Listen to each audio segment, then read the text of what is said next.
हे Abraham, ले अपने बेटे को, इसे मार। मैं आपसे पूछना चाहता हूं, किसने इब्राहिम को तैयार किया? क्या इब्राहिम के पास उन दिनों में जीसस लाइफ चर्च थी? क्या उसके पास कोई भी कलीसिया थी? कितने लोग ये बात जानते हैं कि इब्राहिम के पास यूट्यूब पे मेरे मैसेजेस थे, वो देखता था, मेरे लिए बात कर रहा है। मुझे बताइए, क्या उसके पास कोई पास्टर था? हां, न पास्टर था, न फेलोशिप थी, न चर्च थी, न यूट्यूब था, न कोई गॉडली पर्सन था जिसके पास जाके कुछ बता सके वो कि मुझे प्रॉब्लम है। किस चीज ने उसे स्टैंड करके रखा था?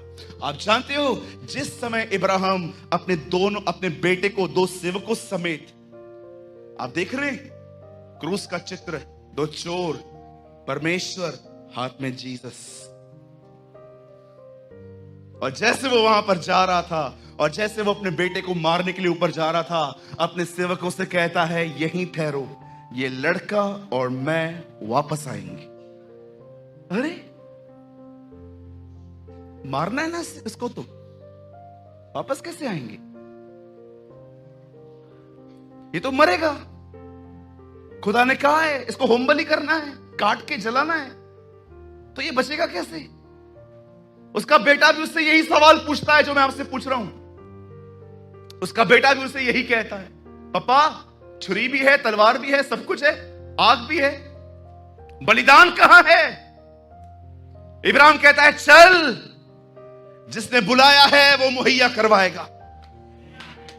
You know, the Bible says, जब वो वहां पर जाते हैं, परमेश्वर का वचन कहता है, जब वो उसे मारने ही वाला था, सुनिए, आप में से बहुत लोग कहते हैं वो नहीं मरा, पर बाइबल बताती है वो मरा है। वो मरा है, इब्रानियों में लिखा है वो मरा है।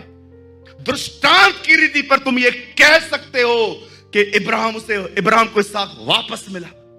पढ़ के देखिए, हम कहते हैं वो नहीं मरा, कलाम पाक कहता है वो मरा है। दृष्टांत की रीति पे तुम ये कह सकते हो कि वो मरा है। जानते हो, जब इब्राहिम वहां पर जा रहा था, एक चीज थी इब्राहिम के हृदय में, जिसको वो सोच सोच के आगे बढ़ा, आगे बढ़ा, आगे बढ़ा। वो एक बात जानता था, आज से बहुत साल पहले इश्माइल मिला था मुझे, खुदा ने कहा वो मेरा नहीं है, खुदा ने कहा था यही मेरा है, इसी से वो आगे चलेगा। अगर इसी से आगे चलेगा तो वो उसको कैसे मारेगा? आपको पता है, जब वो अपने बेटे को मारने जा रहा था, उसके अंदर 2 बेटे चल रहे थे, इसहाक और इश्माइल। वो ये बिलीव करता था, आज से बहुत साल पहले हैगर से एक बच्चा पैदा हुआ था मुझे, खुदा ने उसे रिजेक्ट किया था और खुदा ने मुझे इसके द्वारा मेरा वंश चलेगा ये कहा था। अगर खुदा ने कहा है, परमेश्वर ने उसको रिजेक्ट किया है, इसे एक्सेप्ट किया है, तो वो उसे कैसे मार सकता है? और जानते हो दूसरा ख्याल उसके साथ क्या था? अगर इसको मैंने मार भी दिया ना, मैं विश्वास करता हूं जो परमेश्वर 100 सालों में अपनी पुनरुत्थान की सामर्थ्य से मुझे बेटा दे सकता है, तो उसी पुनरुत्थान की सामर्थ्य से ये से मुर्दों में से जिंदा भी कर सकता है।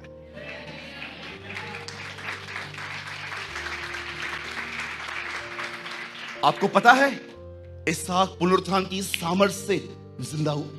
परमेश्वर ने इसहाक को जानते हो कैसे लेकर आया था? सारा के ऊपर अनॉइंटिंग आई थी। अगर आप नहीं जानते हैं, मैं आपको बता देता हूं। अबीमेलेक के घर पे गया था इब्राहिम। अबीमेलेक ने जाते जाते उससे कहा, मेरे घर में किसी औरत को बच्चा नहीं होता, तो उसके लिए प्रार्थना कर। लिखा है, इब्राहिम ने प्रार्थना की और उनके गर्भ खुले। आप पढ़ के देखो, सारा भी उधर ही खड़ी थी। वो अभिषेक जिसने उन बहनों को खोला, उसी अभिषेक ने सारा की गर्भ को भी खोला था। Same anointing.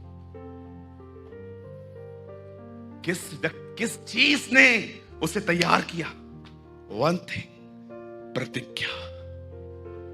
उसे परमेश्वर ने वादा किया था, परमेश्वर ने उसे प्रॉमिस किए थे कि मैं तेरे द्वारा इस वंश को चलाऊंगा। इसीलिए वो उसे मारने के लिए आगे गए। आज से बहुत साल पहले जब यहूदी बेबीलोन छोड़ के वापस आते हैं, तब खुदावन उन्हें कहता है तुम्हारे घर तैयार हैं परंतु मेरा घर टूटा हुआ पड़ा है। तब परमेश्वर उन्हें आज्ञा देता है कि तुम छत वाले घरों में रहते हो परंतु मेरा नगर उजाड़ पड़ा है, इस मंदिर को बनाओ और मैं इसमें अपनी महिमा रखूंगा। और बाइबल बताती है उन्होंने जब मंदिर बनाना चालू किया, वहां पर दुश्मनों ने आके उस मंदिर का काम बंद कर दिया। जरूब्बाबेल उन दिनों में उस मंदिर को बना रहा था। तब हागे और बहुत सारे अलग अलग वक्ता वहां पर आते हैं। जानते हो वो उनको क्या कहते हैं? हे जरूब्बाबेल, उठो इस मंदिर को बनाओ, क्योंकि याद रखना प्रभु की यह वाणी है, जरूब्बाबेल ने इसकी नींव डाली है, जरूब्बाबेल ही इसे पूरा करेगा। लिखा है नबी उन्हें उत्साहित करते रहे और वो मंदिर का निर्माण हर दिन करते रहे। और जानते हो अंत में वो उनको कहते हैं तुम इस मंदिर को बनाओ, क्योंकि इस मंदिर को बनने के बाद वो ये कहते हैं अपने तो बल से न शक्ति से परंतु प्रभु की आत्मा के द्वारा ये हो जाएगा।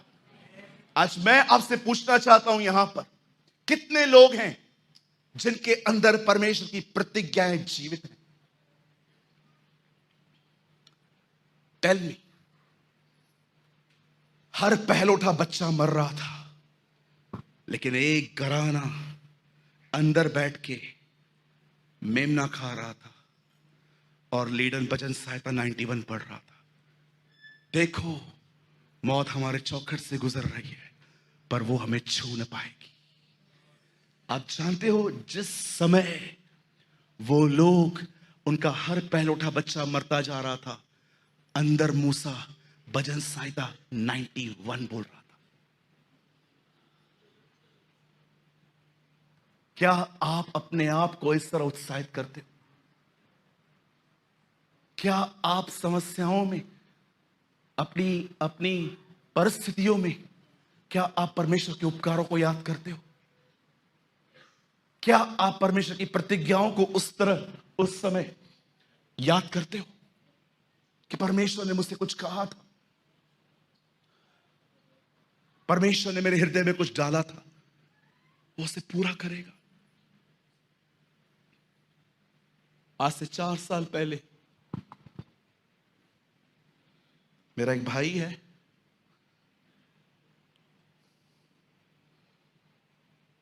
किसी ने उसके पैसे ले लिए।